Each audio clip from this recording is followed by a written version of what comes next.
Alô, amigos e amigas do ML Sem Fronteiras. Hoje nós vamos começar eu venho falando para vocês há algum tempo que a gente ia entrar nessa parte política. É uma coisa que me interessa muito, eu gosto muito. E para começar, a gente vai ter um bate-papo com um cara que conhece muito de política, já foi secretário de Estado, hoje trabalha no Senado, e o convidado de hoje é Fábio Godin, um cara espetacular, sabe tudo de economia, de política, muito politizado, e a gente vai começar esse bate-papo com ele. Tá? Muito obrigado, segue a vinheta.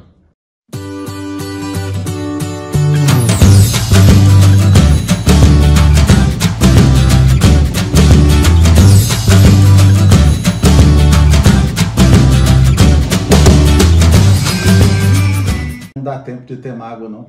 A pessoa tem que focar. Tem que focar no que tem que ser feito, né? Isso aí é uma característica que eu tenho muito também. Não consigo guardar mágoa, não. Até que eu já tive motivos também, né? Todo mundo tem, né? Mas eu também não consigo eu nem lembro o que é que fizeram. Fala, mesmo, alguém fez tal coisa, alguma coisa pra mim. Às vezes meus amigos ficam me lembrando, fulano, cuidado. Deixa isso pra lá, vambora. Bora pra frente. Isso aí a vida é uma só e ela passa rápido, né? Muito rápido, Fábio. Se a gente ficar guardando... Muito rápido. Ficar guardando ressentimento a gente não faz nada. É um piscar de olho, né, velho? A vida, diga assim, é o sopro. Assim, você tem que... Gonzaguinha traduziu isso de uma forma muito bacana, né? Quando ele diz, é o sopro do Criador numa atitude repleta de amor. Então você só tem que viver isso. Você tem que entender que é um sopro, que é uma vela. Apaga. E você, para viver bem, você tem que ter porque é o sopro do Criador numa atitude repleta de amor. E você tem que viver todo o tempo com esse amor, porque se você não viver com amor, aí tudo é bem facinho. Já é muito mais fácil de se apagar. Então, um pouquinho dessa facilidade de não ter mágoa com as pessoas também, acho que um pouco, não tudo, né? Mas passa por compreender que a gente não está certo em tudo, a gente não tem razão de tudo, né? As pessoas têm razão. Por exemplo, entrando um pouco no assunto político, a gente vive uma divisão muito forte hoje no Brasil, né? No nível federal. A gente tem uma torcida praticamente apaixonada por dois times, praticamente, nem parece dois políticos, parece torcida de time de futebol, né? Parece um clássico, um Vasco e Flamengo. Exatamente, né? A pessoa torce porque torce. Corinthians e Palmeiras. O cara pode jogar mal pra cacete, mas a pessoa continua torcendo porque é o time do coração. Política não podia ser assim, né? De jeito nenhum. Não, o cara jogou mal, o torcedor devia falar, você jogou mal, vou começar a torcer pro outro time, né? Mas não é o que a gente está vendo hoje. Parece que as pessoas virou time de futebol, é isso. Virou time de futebol, virou religião, né? Que ou é evangélico, ou é católico, ou é espírita, ou é não sei o que. Não tem nada. Na minha opinião, é um equívoco. Mas o fato é o seguinte: nós temos pessoas de bem, pessoas bacanas, pessoas de quem a gente gosta, que estão torcendo para um time que a gente absolutamente não concorda, né? E vice-versa. E muita gente também vê na gente uma torcida que eles também não conseguem entender, enfim. E aí é a hora da gente exercer a complacência, né? Falar, bom, eu não sou dono da verdade, a gente tem que pelo menos reconhecer na outra pessoa uma pessoa de bem. A gente não está tratando de bandido, né? O outro não é um bandido, é uma pessoa de bem, que trabalha, que acorda cedo, que produz, né? Que enfim, está produzindo emprego, que está produzindo renda, que quer o bem do país. Agora, muitas vezes a gente vê uma defesa, uma atitude apaixonada demais e equivocada, e vice-versa também, né? Então essa coisa de não querer mal para o outro e não guardar rancor, não guardar mágoa, eu acho que passa muito pela capacidade de compreender que a gente não é dono da verdade, né? Mas tudo que está acontecendo merece muita análise, até por isso é um fenômeno, né? Eu nunca tinha visto, olha, não nasci ontem, e desse jeito como o Brasil está hoje eu ainda não tinha visto. Eu já tinha visto grupos apaixonados, mas eu nunca tinha visto uma divisão tão forte como está hoje, cada vez mais forte. Né? Na verdade, a gente já tinha visto militância. Né? A gente tinha visto militância de partidos, mas não tinha visto essa coisa dessa paixão, dessa loucura de completamente o país. Não diria dividido, porque não sei nem se está igual a coisa, né? Mas que B não converge com A, né? Que deveria convergir, né? Porque eu acho que o certo seria isso, unir A com B para tentar fazer uma palavra talvez melhor, né? Mas não, hoje a gente está vendo assim que A e B não formam palavra mais, né? A e B não significa não significa uma convergência para nada, só significa os extremos. Né? Não tem mais meio, né? Não tem mais meio. Mas você vê a terceira via aí que a gente estava com esperança quer dizer, não sei se é esperança, mas enfim, que estava se formando, né? Cara, de repente Dória levou uma rasteira, acabou, e eu não sei. E eu fico pensando se isso tudo não é muito bem pensado, porque as pessoas que votariam no Dória, elas não votariam, na sua imensa maioria, no Bolsonaro. Então, assim, havia uma expectativa de que todos os eleitores do Dória, que já estava ali conquistando ali um percentual razoável de intenção de voto, ali próximo do Ciro, né, e com perspectiva de crescer, que essa intenção passaria para quem? Para o Lula. E o MDB apoia quem, na sua maioria? Lula. Então eu fico pensando se isso tudo não foi muito bem orquestrado para passar, como passou, né, como a gente viu na pesquisa aí do Datafolha de ontem, passou a intenção de voto para o Lula, não passou para o Bolsonaro, mas isso aí não surpreendeu ninguém. Né? Mas o que eu fico pensando é se isso não é um movimento orquestrado, pensado, não no sentido de fortalecer a Simone Tebet, que é uma senadora valorosa, não estou falando mal nem nada, não se trata disso. Mas eu não sei se não é um movimento muito bem pensado por pessoas de grande expressão política no país, né, com caciques do MDB que podem estar até deixando isso acontecer dessa forma. E será que Simone Tebet vai conseguir levar essa candidatura até o fim? Será que ela vai ser mesmo candidata? Ou ainda, será que o MDB não vai deixar, seja candidata aí, tá bom, vai, seja, sem dar apoio de verdade para deixar que a política, né, no nível federal seja resolvida logo no primeiro turno? Porque se ela ficar, como é que fala, se deixarem elas morrer de inanição, a chance de resolver no primeiro turno aumenta. Imagina se o Ciro sai.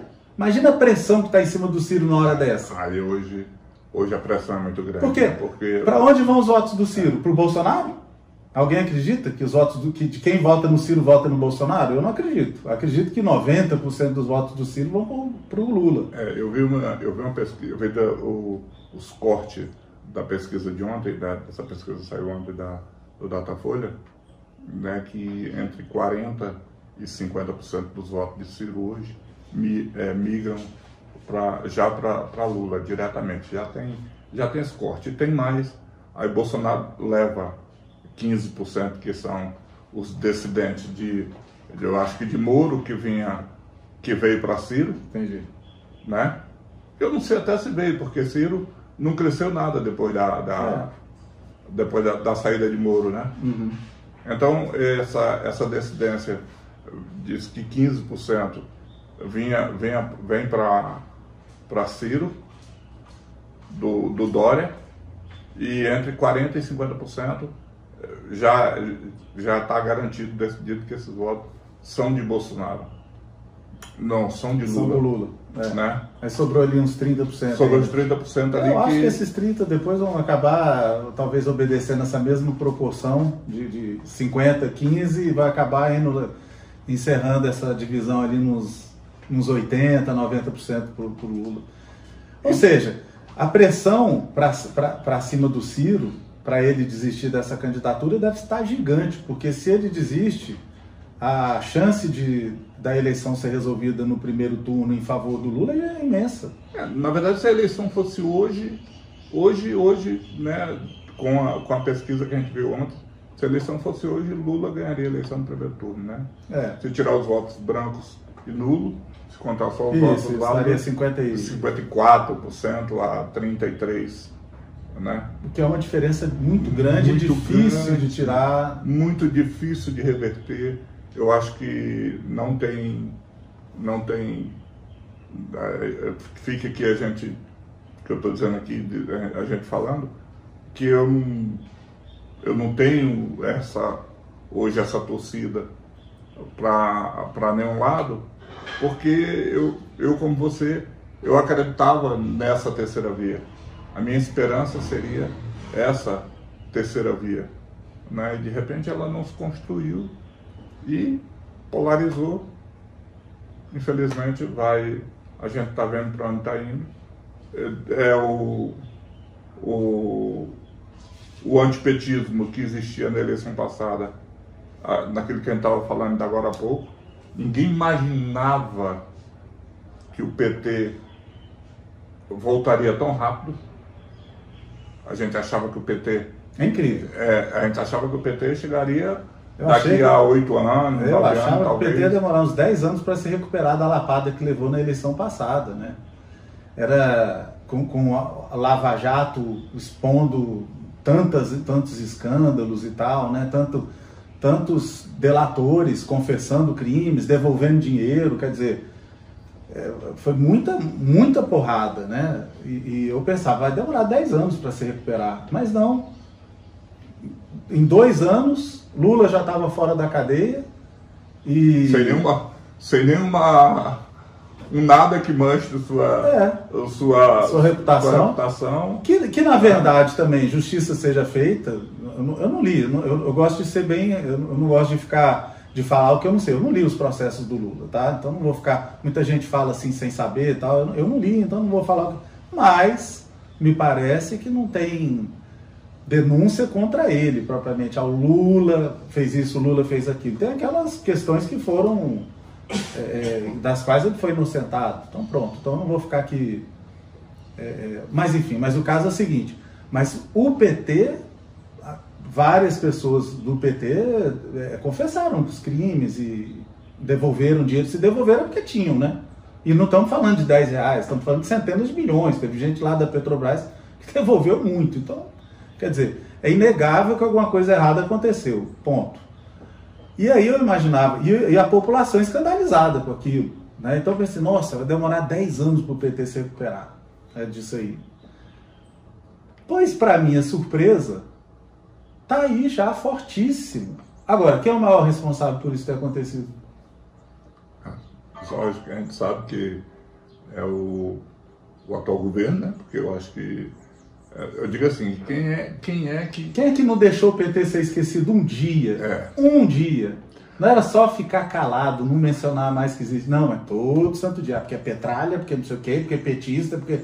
né? Esquerdista, e repetindo os mesmos. O PT morto, né? O PT morto e o governo todo dia. O presidente e seus auxiliares do primeiro escalão, todo santo dia. Lembrando que o PT existe, o que aconteceu? O PT ressuscitou. O povo entendeu que o PT existe. O PT existe. Era só ficar calado, na minha opinião, E não estou defendendo, não estou achando ruim nem bom. Eu só estou fazendo uma análise fria e calculista do que, da minha opinião, aconteceu. É incrível. Eu falei, eu nunca vi. Isso para mim foi uma barbeirada inacreditável política. Inacreditável. E mais, um presidente da República, um governador, um prefeito, um chefe do Poder Executivo não pode autorizar seus auxiliares a ficarem arrumando inimizade em seu nome, não. O presidente autorizou seus ministros a ficarem colocando grandes parcelas da população contra ele desde o primeiro dia do mandato. Ficava lá o senhor Abraham Weintraub, senhor ministro lá do meio ambiente, fugiu o nome. Ricardo Salles. Ricardo Salles. principalmente esses aí, todo dia. Agora o Fábio Farias e tal, todo dia, mandando pau em grupos da sociedade, né, criticando e botando contra o quê? O governo. Quando bota contra o governo, bota contra quem? Bota contra o presidente. E eu comentei lá atrás com amigos que são do governo e até de alto escalão, olha, minhas palavras foram essas. Esses votos que vocês estão jogando fora hoje, vocês vão chorar lágrimas de sangue. Isso lá em 2019. Vocês vão chorar lágrimas de sangue para recuperar esses votos em 2022. Escrevam o que eu estou falando. Escrevam o que eu estou falando. Vocês vão chorar lágrimas de sangue para recuperar os votos que hoje vocês têm e vocês estão jogando fora. O presidente jamais deveria ter autorizado essas autoridades a jogarem fora votos em nome dele. Ele podia. Ele, se ele quisesse, eu quero botar os artistas contra mim. Eu quero botar os educadores contra mim. Eu quero botar os estudantes contra mim. Ele poderia, mas um auxiliar não. Isso aí foi uma bobagem que ele permitiu que acontecesse todos os dias. Todos os dias, um auxiliar dele falava um absurdo e botava uma parcela enorme, milhões de pessoas contra ele. E ele, toda a oportunidade que ele sempre teve também de estar na mídia e estar falando, e todas as lives que eu gosto, que eu acompanho muito, todas as quinta-feiras, eu digo que durante o tempo todo desse governo, só ontem não houve a live semanal dele, né? Foi a única? A única que não houve. Né? Eu não ele sabia disso. Não, todas as quintas teve live. Todas as quinta-feiras, às 19 horas, religiosamente, tinha a live dele. E ontem, né, não teve. Ninguém sabe, segundo as más línguas aí, foi por conta de pesquisa, por conta disso. Mas eu... não é possível, eu não acredito numa coisa dessa. Não teve. Não é possível, eu não acredito que com uma pesquisa. Eles nem acreditam no Datafolha. A não ser quando é Datafolha. Não, acredito mais ou menos. Não acredita. O Fábio Farias foi em 2019. O Fábio Farias, quando o Datafolha, logo depois do auxílio emergencial, o governo deu um pico muito bom na intenção de voto. Não é na intenção de voto. Na aprovação. De aprovação. Então, o Fábio Faria elogiou muito o Datafolha. Então, ele só não acredita quando é ruim, mas quando é bom, acredita. Aí sim. Não entendi. Aí, lá... Deve ser igual a urna, né? Urna eletrônica. Se ganhar a eleição, ninguém vai reclamar que a votação foi fraudada. Mas se perder, aí foi fraudada. Isso aí que eu acho que é... outra questão que eu acho que precisa ser bem discutida, né? Eu não acredito muito na real sinceridade da crítica, porque eu não consigo ver a hipótese na qual, vencendo a eleição com essas urnas, quem venceu diga, não, a eleição foi fraudada, as urnas não valem, a eleição não valeu, vamos fazer de novo. Então, assim, é meio complicado. Ontem eu vi uma interessante, falando disso, ontem eu vi uma reportagem do Mourão, ele dizendo... Só para não ficar solta a minha frase, sem prejuízo, né, de eu achar que sempre o aprimoramento dos processos seja válido, necessário, bom, sempre é bom, né? Mas normal de tudo isso, da evolução e do crescimento de tudo isso, né? É bom, não sou contra não, faça o que tiver para ser aprimorado, aprimorem, né? Exatamente. Mas ninguém é eleito hoje que critica as urnas abriu mão do seu mandato porque achou que as urnas estavam fraudadas, então ele foi eleito com um voto fraudado. Não. Ninguém abriu mão do seu mandato. Então não pode ser tão sincero assim. Bolsonaro, o presidente disse que ele só não foi eleito no primeiro turno porque houve fraude na eleição passada, né? Pois é, mas a fraude foi só para prejudicar, não teve ninguém beneficiado que está eleito aí com urna eletrônica e que devia não estar lá, não? É isso? Poxa, que isso? Dizendo, e ontem, por favor, né? Ontem, engraçado que ontem o Mourão chama descaradamente Bolsonaro de bobo. Foi? Esse eu perdi. Foi? O que foi? Mas não, porque... Mas o Mourão, eu acho ele uma pessoa tão discreta. Ele ontem chamou, não foi diretamente, porque não foi chamar, o presidente é bobo. Não, ele disse assim, quem não acredita em urna eletrônica é bobo. Então chamou. né? Quem não acreditar em urna eletrônica é bobo. Então, automaticamente ele chamou o presidente de bobo, né? E tendo que o presidente ficar calado, e eu devo dizer, né? Fábio, eu sei que é um assunto que tu gosta muito. Como é que tu vê o momento econômico nessa situação toda de inflação alta, de Paulo Guedes dizendo que eles são piores do que nós? Se ele está dizendo que eles são piores do que... Se eu disser para ti que tu é pior do que eu, é porque eu também sou ruim. Cara, eu acho assim... Eu sou muito pragmático, né? Eu não consigo, quando o elefante está na sala e o elefante devia estar do lado de fora da sala, eu não consigo me importar com a cor da unha. Vou ficar discutindo se a unha tinha que ser azul ou rosa, que é o que eles estão fazendo. Vamos discutir se a unha azul ou rosa, vamos discutir se está melhorando um indicadorzinho. Gente, a economia não foi a sexta maior economia do mundo há alguns anos atrás? Não acabou de cair para 13º lugar e está com perspectiva de cair para 14º? O que eu vou discutir? Eu vou ficar perdendo meu tempo? Ah, mas tem a pandemia? Sim, tem a pandemia, mas a pandemia não é no mundo todo, não. Por que nós caímos mais do que os outros países? Se a moeda brasileira se desvalorizou mais do que as outras moedas, por que eu vou ficar perdendo tempo discutindo, entendeu? Eu acho que o Brasil tem algumas medidas que são valorosas. A gente tem bons técnicos, nós temos bons profissionais, nós temos bons ministros. Sabe bom ministro? E pena, acabou de sair Bento Albuquerque. Bento Albuquerque era um bom ministro, ministro de Minas e Energia. Eu acho o ministro Tarcísio um bom ministro. Tá agora concorrendo lá à eleição de São Paulo, é um bom ministro. Eu não posso dizer que ele seja um mau ministro, ele não é um mau ministro, né? E temos excelentes técnicos lá, pessoas que eu conheço, profissionais que eu conheço já de muito tempo, que estão lá, estão fazendo propostas boas no meio de... Agora, infelizmente, nós temos algumas poucas pessoas lá que estão prevalecendo, que estão tendo mais respaldo do presidente do que outras, e essas pessoas estão propondo bobagens, e essas bobagens estão tendo prevalência sobre o resto. Isso aqui é uma pena, né?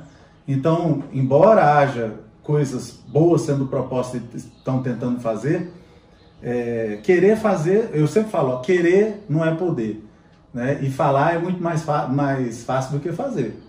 Então, aquela coisa, aquele discurso, aquela falação, Paulo Guedes é bom de falar, né? Então, oratória, é bom ouvir falar, aquele sotaquezinho, não sei se ele é mineiro, mas pelo menos ele tem um sotaquezinho de mineiro, umas frases prontas, umas frases de efeito, mas não sai disso, né? Não sai disso. Eu quero lembrar que o Paulo Guedes, ministro hoje, é o mesmo Paulo Guedes, né, o que acumulou o planejamento, é o mesmo Paulo Guedes que durante a transição, quando se eu não me engano, o presidente da Câmara, ou era o relator geral do orçamento, eu não me lembro, quis fazer uma gentileza para ele, que estando com ele, né, a bola estava com ele não Paulo Guedes, com esse que eu não estou lembrando quem era exatamente, se era o relator geral, se era o presidente da Câmara, enfim... O orçamento para o ano seguinte, 2019, ele quis ser gentil com o Paulo Guedes, tipo assim, ó, o orçamento está com a gente. O Congresso vai decidir o orçamento sozinho, porque a proposta do Executivo já tinha sido mandada pelo presidente Michel Temer. Então o Congresso ia fazer o que quisesse e mandar de volta para começar a viger a partir de 2019. Aí ele foi ser gentil com o Paulo Guedes, falou, olha, se quiser a gente discute juntos o orçamento do seu governo a partir do ano que vem. Eu posso, tipo assim, qual era a mensagem? Eu posso decidir sozinho, mas eu vou abrir mão e posso decidir com você, ministro. Ele foi ser gentil. Aí o Paulo Guedes soltou aquela famosa frase que muitos brasileiros não conseguiram interpretar por não conhecer como é que funciona o processo orçamentário. Disse, não, você decide o seu orçamento, nós decidimos o nosso. Isso não existe. Ele demonstrou absoluta ignorância no processo orçamentário. Ele não sabe nada. Ele começou a aprender alguma coisa de orçamento enquanto foi ministro. Nunca soube nada. Então, é um perigo. Assim, a gente está nas mãos de uma pessoa que está aprendendo sobre orçamento sendo ministro. Só que tem um detalhe, deram para ele a pasta do planejamento e orçamento. E muito poder. Pois é, deram para o Paulo Guedes a pasta de planejamento e orçamento. Para esse cara que nem sabia que o executivo propõe e o legislativo emenda e aprova. Né? Ele nem sabia disso. Veja bem o grau de ignorância. Então é esse cara que está com a pasta que faz o quê? O meio de campo, porque são dois ministros que deveriam, aí juntaram as duas pastas. Eu tive na transição e eu tive a oportunidade de fazer um alerta quase que diretamente para o presidente. Olha, cuidado com essa ideia de juntar os ministérios. Eu já fui secretário de Planejamento e Fazenda. E fui de Planejamento, fui de Fazenda e fui de Planejamento e Fazenda. Né? Eu acho que se deve tomar muito cuidado. Por quê? Porque são duas funções absolutamente diferentes, duas pessoas com características totalmente diferentes. O ministro da Fazenda, ele não precisa conversar com nenhum outro ministro, ele pode ficar lá, fazer a sua política econômica, né? Vai tratar de políticas macroeconômicas, vai se relacionar com o Banco Central e pronto. O do planejamento não, ele tem que ter relação não só com os outros ministros para garantir a implantação das políticas públicas, como com agentes políticos. Ele tem que ser muito mais sociável, outro perfil de pessoa completamente diferente. Enquanto você vê um exemplo muito típico, enquanto para o ministro do Planejamento podia ser interessante implantar o Auxílio Brasil, para o ministro da Fazenda podia ser mais importante garantir o equilíbrio fiscal. Agora, quando os dois foram a mesma pessoa, houve um grande conflito. E aí o Paulo Guedes abriu mão do equilíbrio fiscal e aceitou um rombo nas contas públicas e com a implantação do Auxílio Brasil. E tudo que ele dizia no início do governo, né, tudo que ele era contra no início do governo, né, que ele falava que era contra o teto de gasto, que ele não queria que ultrapassasse, aquela coisa toda que vinha do governo Temer, né, tudo que ele dizia que ele ia ser contra, ele terminou sendo a favor. Por quê? Lógico que aí havia de certa forma, já havia uma imposição do próprio Congresso, do presidente tentando se viabilizar politicamente, né, num determinado momento que o presidente entendeu que ele não governava sozinho, que ele precisava do apoio do Congresso para governar. Daí Paulo Guedes começou a ficar, como é que se diz, a ceder. Né? O problema é que ele não entende bem como é que funcionam as relações políticas, não entende bem a relação do orçamento com a parte financeira do Estado, e aí ele cede de forma errada. Aí é que é a questão. Ele não é que ele seja despreparado ou de pouca inteligência, não. Ele é inteligente, bem preparado, sem dúvida nenhuma. Mas não para o que ele está fazendo. Eu não... Bom, é aquela história, né? Basta ver os resultados. Basta ver os resultados. Contra fatos não há argumentos, né? Eu falei, basta ver os resultados, eu não vou perder nem meu tempo. Nem meu tempo. Blá, blá, blá, blá, blá. Veja, cara, como é que tá tudo aí, gente. Pelo amor de Deus. Mas teve a pandemia? Teve no mundo inteiro.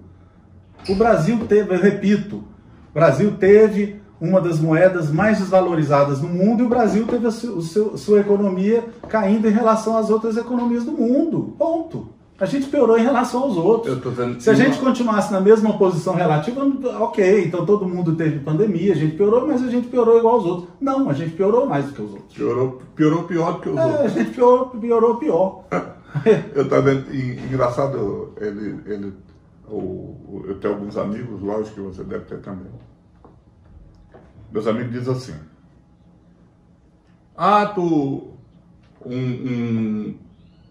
um galão tem uma medida completamente diferente da nossa lá nos Estados Unidos, da questão do combustível. Né? Lá eles um galãozinho de 3,5, né? que ele era 50 cents de dólares o galão de 3,5. Esse galão de 3,5 subiu para, hoje está em 3 dólares e alguma coisa. Aí as pessoas dizem, tu pega 3 dólares, primeiro já um equívoco na questão da multiplicação, porque aqui nós trabalhamos com litro, lá eles trabalham com 3,5. 3,6. Mas tu não tá vendo que se pegar o preço da gasolina nos Estados Unidos e o preço da gasolina no Brasil, vai ficar pior nos Estados Unidos. Se a gente entendesse que aí tu puxa para o salário mínimo. Vamos para o salário mínimo. O salário mínimo no Brasil, R$ 1.200. Para tu encher o tanque de um carro no Brasil... Murilo, antes de você terminar o raciocínio, deixa eu só botar mais uma informaçãozinha relevantíssima aí. Ninguém nos Estados Unidos foi defender que seria muito bom desvalorizar a moeda americana. Aqui o Paulo Guedes disse, não, o dólar aumentar vai ser ótimo. Lembra disso? Então que ele se abrace com esse dólar alto e ache ótimo. Foi uma estupidez de um tamanho, eu nunca vi uma bobagem desse tamanho ser dita por um ministro da economia. Eu falei, cara, esse cara é economista mesmo, mas que bobagem. Porra, mas aí tu tem que entender uma coisa. Não, porque isso aí está sendo muito doído para o povo brasileiro, esse dólar alto, porque aí aumentou, agora a gasolina aumentou, a inflação veio, grande parte dos produtos é importado, o que não é aí com a gasolina subindo aumenta o preço de tudo, é isso aí. Aí a população empobreceu, porque o poder de compra caiu bruscamente. Então não é o problema do preço da gasolina. O problema é que o preço da gasolina aqui pode até estar comparável com o preço da gasolina de outros países, mas a capacidade de comprar a gasolina do brasileiro está muito menor do que outros. Ué, esse aqui é o problema. É isso aí que eu fico dizendo para as pessoas. Daqui a pouco o pessoal não consegue mais andar de bicicleta, cara. Pelo amor de Deus, será que não estão entendendo isso? Pois é, e não adianta ficar de discursinho, de palavras bonitas. E a oratória dele é muito boa. A minha não é muito boa, não. A dele é bonita, é capaz dele vir aqui até falar, mas convencer as pessoas, mas meu amigo, depois que a pessoa falar, Paulo Guedes tem razão, aí a pessoa vai para casa.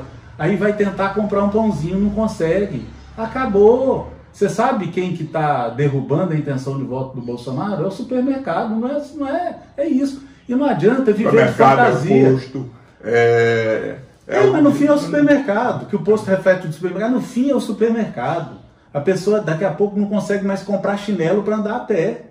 Está chegando nesse ponto e sempre tem uma desculpinha, paciência. E os caras não conseguem entender que o Paulo Guedes ele não tem capacidade de ser ministro. Eu, no máximo, chamaria ele para ser um assessor meu.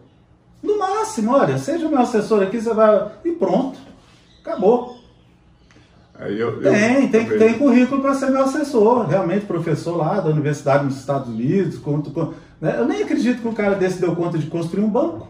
Eu fico pensando, porque eu participei de reuniões lá na transição, eu nunca entrei numa reunião na qual tivesse uma pauta para ser debatida e alguma coisa tivesse sido decidida em reunião. Foi 2 meses, reunião de manhã, tarde, de noite, nunca nada foi decidido. É uma coisa inacreditável. Uma coisa inacreditável. Até eu estou falando em confidência, nem sei se eu devia dizer isso. Não estou querendo que isso não se reflita ao restante do governo. Eu estou falando assim, olha, não estou falando que o governo é assim, mas eu estou falando, olha, essa parte... Paulo Guedes, gente, foi um erro. Paulo Guedes é um equívoco de um tamanho. Presidente, ainda um dia ele vai entender que erro que ele cometeu. Mas na verdade, viu, Fábio? Na verdade, assim, eu digo que Paulo Guedes, ele faz a política para ele e para os amigos deles, né, que são extremamente capitalistas e ricos. Né? Tu imagina se tu, ministro da Economia, com o poder do mundo todinho na mão, tendo lá fora uma offshore, onde ele tem 11 milhões de dólares aplicado. Ele está preocupado com o aumento do dólar. O aumento do dólar.